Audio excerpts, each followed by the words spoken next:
Trahedya rin sa Cagayan, tumaob ang bangka ng Coast Guard na rumesponde sa baha. 4 ang nawawala. Nakatutok live si Jasmine Gabriel Galban ng GMA Regional TV, 1 North Central Luzon. Jasmine. Emil, umabot na sa mahigit 24,000 ang mga nasa evacuation center matapos na manalasa si Bagyong Egay dito sa probinsya ng Cagayan. Gusto namin magpatulong sa sir, kasi namin yung bahay namin dito, lubog lahat. Halos hindi na makita ang ilang kabahayan dahil sa taas ng baha sa Abulog, Cagayan.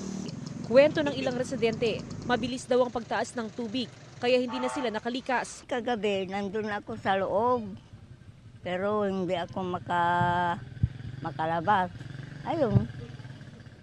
Lumangon na lang ako. Lubog pa rin sa baha ang mga kabahayan dito sa Barangay Ayaga, Lukban sa bayan ng Abulog. Pero ang mga residente dito na lamang daw titira o matutulog ngayong gabi sa gilid ng kalsada para mabantayan ang kanilang mga ari-arian.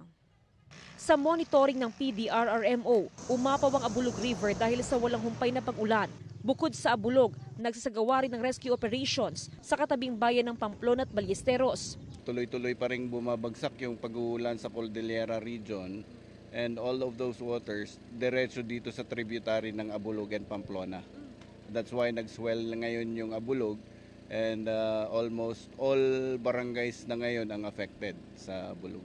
Samantala, pinaghahanap ngayon sa Abulog, Cagayan ang 4 na rescuer ng Philippine Coast Guard.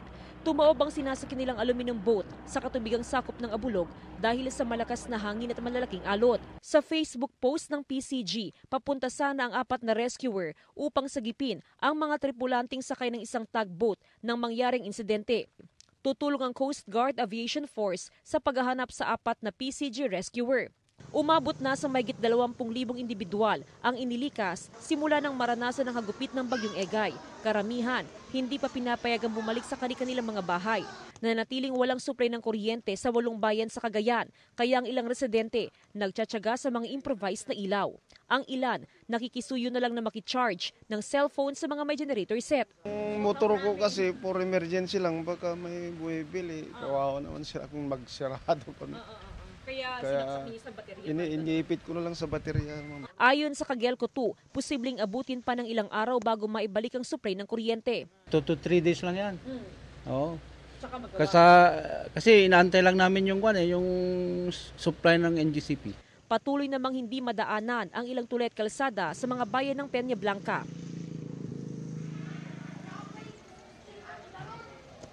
Emil, sa ngayon tuloy-tuloy pa rin yung distribution ng food pack sa mga apektadong residente sa iba't ibang bayan dito sa probinsya ng Cagayan. Naka-standby din sa ngayon ang mga rescue personnel mula sa provincial government, PFLC, maging sa Philippine Army, Navy at Coast Guard in case na meron pang mga residente na kailangang ilikas ngayong gabi. Yan muna ang latest mula dito sa probinsya ng Cagayan. Balik sa iyo, Emil. Maraming salamat, Jasmine Gabriel Galban ng GMA Regional TV, 1 North Central Luzon. Good news mga kapuso! Maaari niyong mapanood ang 24 oras at iba pa naming mga newscast sa aming YouTube channel. I-click lang ang subscribe button na lalabas sa screen. Sa mga kapuso abroad, maaari niyo kaming masubaybayan sa GMA Pinoy TV at sa www.gmanews.tv.